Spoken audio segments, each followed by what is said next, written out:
We're going to cut this onion and cut off the top, and I have a little bowl off to the side for the scraps.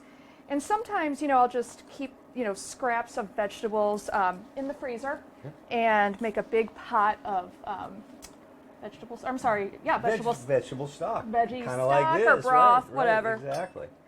We're just going to use a half of an onion today, so cut that little guy in half and then take off the outermost skin. Now, did you know, and I learned this in culinary, that a lot of these antioxidants sit on the outside of the onion, so we don't want to really take off too much of that skin. And I know it's like a doctor thing, but I feel really proud that I know that. Well, I'm glad you listened in culinary school. I did. Okay, so we're just going to cut this little guy up, slices, all the way around, and one right in here. This makes it so easy to cut an onion quickly so you're not crying all over the place.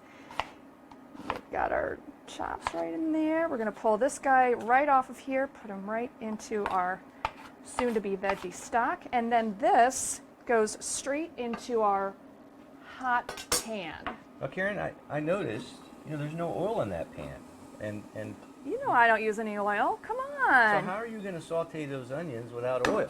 So this is so great.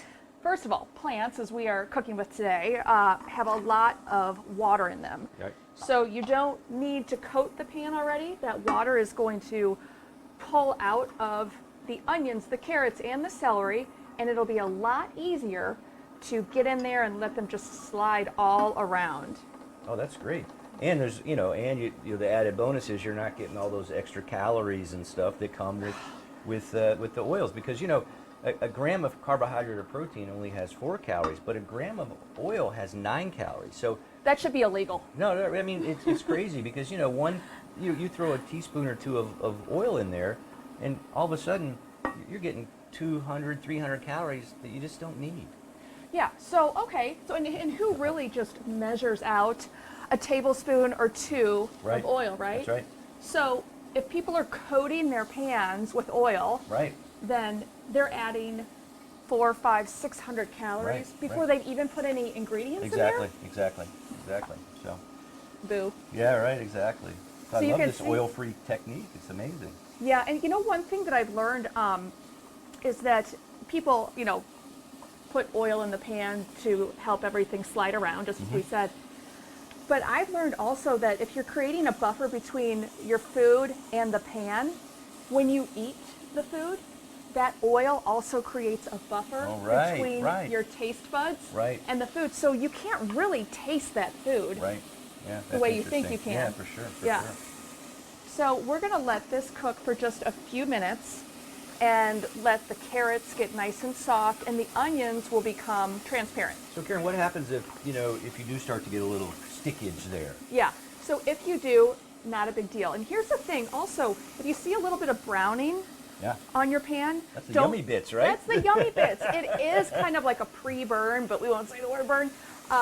That's actually what you want, because then you take a little bit of water or vegetable broth, which you have off to the side, and just like a tablespoon or so of that water or broth, and then you get under there. So it's like deglazing the pan. That is deglazing the pan, and you are creating so much more flavor in your meal just by pulling all of that beautiful flavors up off the bottom of your pan.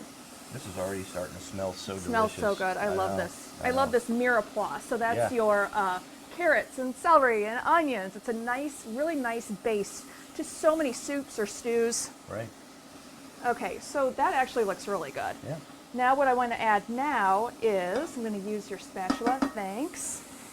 This is a little bit of garlic. Now garlic is super just tender, and it burns very easily. So when you put your garlic in, really make sure that you're tossing everything around. It doesn't have too much stable time right there on the bottom of the pan, because the last thing you want is bitter garlic, right? Right. Yeah. So I'm going to have you get that going. Yep.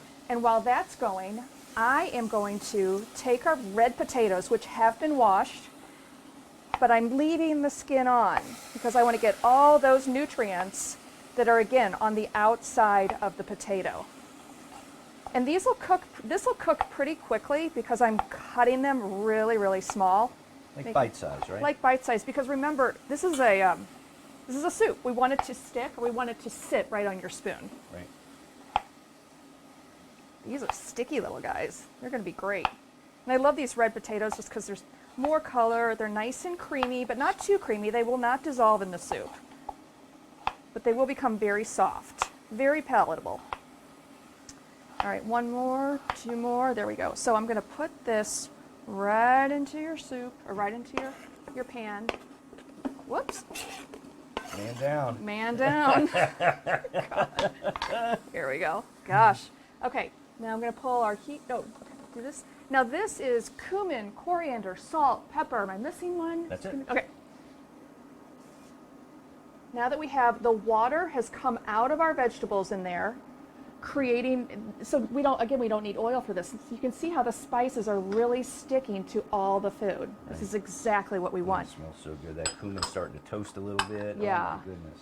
And that just really helps open up the spices as well, so you're really getting all the flavors. Sure.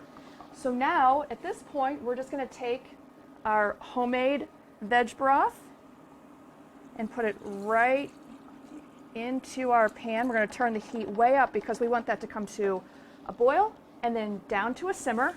And these are our lentils. Right. So these are just brown or green lentils. Sometimes, packages will say brown or green.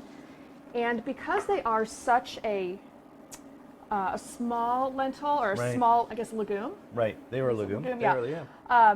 They're a little bit easier to digest. Right.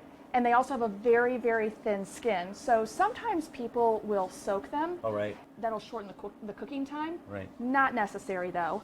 Well, that's because, lentils, do they cook, do lentils take as long to cook as, say, dry black beans? No, because the skin is so thin. Right. So, Yeah, so you so don't it's have to worry so much about it. Got it. That makes sense. Not at all. So the magic will happen in about 20, 25 minutes.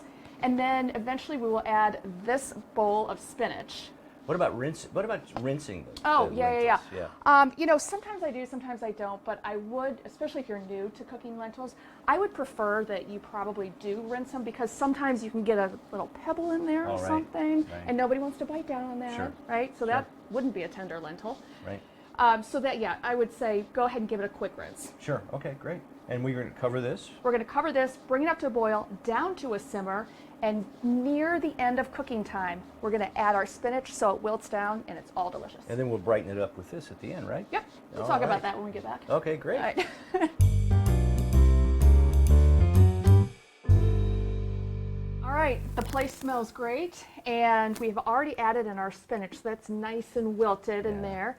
And let's brighten this bad boy up a little bit with just a little bit of freshly squeezed lemon. I'm gonna Wow, that looks grab the amazing. seeds, make sure they don't get in there. And this is such a great way to brighten up any soup or stew without adding any extra salt or anything like that. Right. And by the way, it doesn't taste like you've added any lemon. Really, it just, as I said, brightens up the flavors. So Karen, we've been talking about protein. So tell us, how much protein does this soup have? So if I've done my calculations correctly, I came up with 16 grams Wow. of protein per serving. That's and amazing. By the way, because you know how I love my fiber, Right. I also had to do that calculation and found out that it also has about a fourth of our daily allowance Wow. of fiber. Wow. I And know. if 16 grams, that's what, third, really, almost a Third, third of fourth-ish, our. yeah. And it's interesting because we talked earlier. We were so obsessed with protein, but for most of us, that's not the problem. It's not. No. It's not protein. It's fiber. But you know what? We're going to save that for another time because I'm ready to eat. Yeah. I cannot wait. Oh my God. Oh, I know. Sign me up.